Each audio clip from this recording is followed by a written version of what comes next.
Good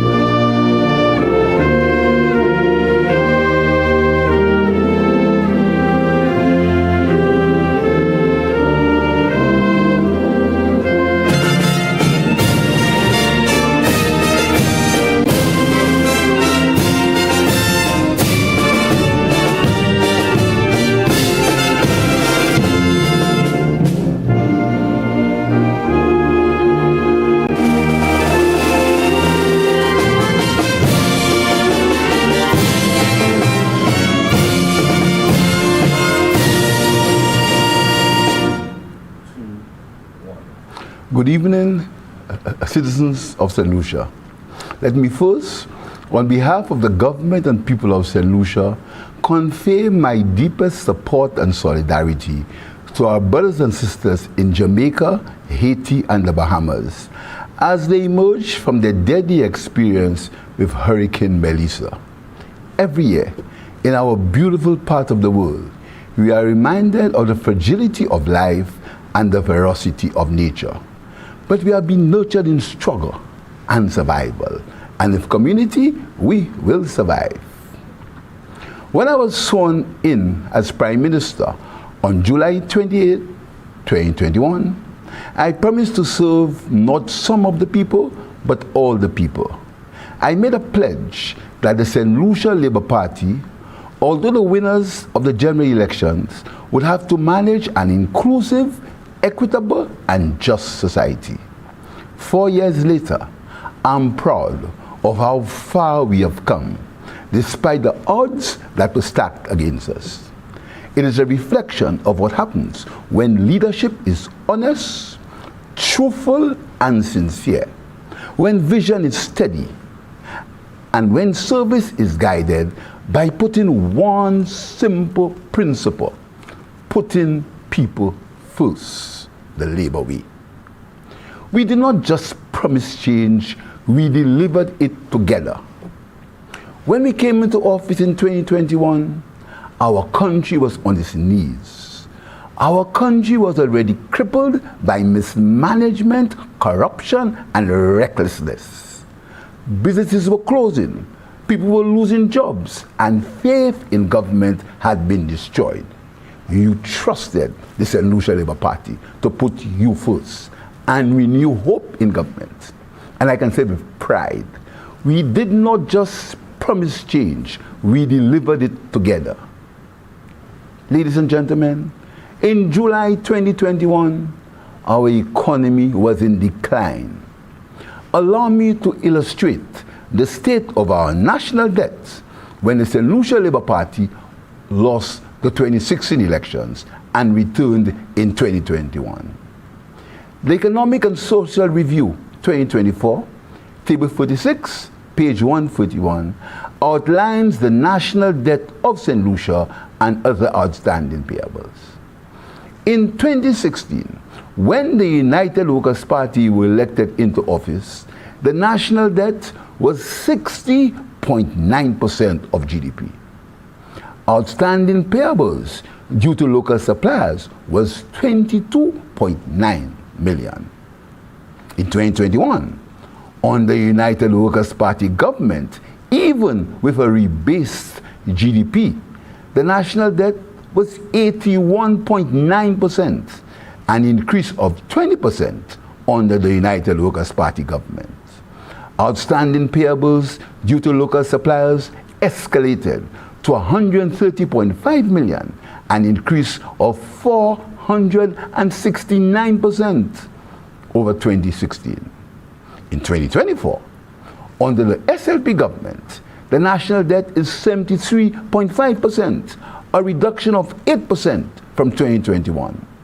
Outstanding payables due to local suppliers, 79%, a reduction of 39%. And as of September 2025, outstanding payables is 38.9 million, a 700% reduction from 2021 under SLP administration. Ladies and gentlemen, these statistics clearly show the level of debt inherited by the St. Lucia Labour Party government and the progress made thus far. Together, we built an economy that was in decline. We have experienced economic growth and primary surpluses. Unemployment is at its lowest on record. And youth unemployment, although not an acceptable level, is declining. We created thousands of jobs through new investment and revived agriculture, tourism, and construction. Existing businesses are expanding and reporting record profits, while several new businesses have been established. Foreign investment has returned after 5 years of stagnation under the United Workers' Party. New hotels are being built, and the construction boom is evident. We paid public officers the outstanding and current back pay due to them. Public servants received a 13% pay increase, and for the first time, a bonus at Christmas. We proved that when the Labour Party leads, the country moves forward. Every project in this record, every initiative and reform has one common thread: the interest of the people. We introduced a minimum wage, the first for our country.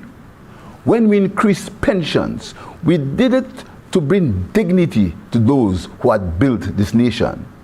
When we launched the youth economy, we did it to give young people a real stake in their future. The construction of the buildings at St. Jude Hospital are completed. The hospital is ready to be commissioned, with phase 1 of the transition commencing in the next few days. When we implemented universal health care, we did so to ensure that no pregnant mother was denied basic maternal care, and that our people could be screened for non-communicable diseases free of charge. When we invested in roads, schools, hospitals, and digital access, we did so because development needed to reach every community, from Dennery to Soufrière, from Choiseul to Babonneau. That is delivery. That is progress with a purpose. That is putting people first. But true development is not only measured in dollars and concrete. It is measured in fairness, justice, and equality. This is why we advance our nation's justice system, building modern police headquarters, upgrading fire stations, and moving courageously towards our ascension to the Caribbean Court of Justice. By doing so, we reaffirmed our independence, not just in words, but in action. We have made an unparalleled investment in our citizen security by investing in our police and other law enforcement agencies. Because a country that governs itself fairly and fearlessly is a country that truly believes in its people. Our government has shown that compassion and competence can coexist. There is no place for revenge, vindictiveness, retribution, or threat in our society. We built a St. Lucia that cares, a country where progress touches the lives of the most vulnerable. We have made education more accessible, from kindergarten to university. We have been expanding special education centers, investing in mental health, and bringing social protection closer to every citizen. We felt the pain of imported inflation on food prices and increased subsidies, removed service charges, and reduced VAT on certain food items to reduce the costs we can control locally. We have been proving that government can be humane, that economic success can work hand in hand with social justice. We are also shaping a St. Lucia of identity, proud of its heritage, confident in its future. Our artists, our Creole language, our festivals, our traditions, they define us. And our athletes, like Julian Alfred, remind us that St. Lucia's greatness knows no boundaries. Her triumphs on the world stage are the reflection of a people who never give up, the same spirit that defines our founding fathers. We do not promise, we do not wish, we do not imagine, we perform. And I thank you for your trust, patience, and partnership. We remain steadfast and committed to making St. Lucia a better place, a place we can all be proud of. We shall continue to work in partnership with the private sector, recognizing its importance in creating jobs, generating wealth, and reducing poverty. Education will remain a significant pillar in the development of our people and country, because it's the only way to empower them and to protect and strengthen our democracy. We are asking you to judge us on our record. I invite you to refer to our achievements document available in print and digital formats. It highlights the work, all the work we have done over the last 4.5 years, which would be too extensive to be included in a public address. What is unmistakably clear is that as a government, we have delivered on our promises to put you, the people, first. I want to thank those who have supported us and ask the others to join the movement for continued progress in our country. The last general election was on July 26, 2021.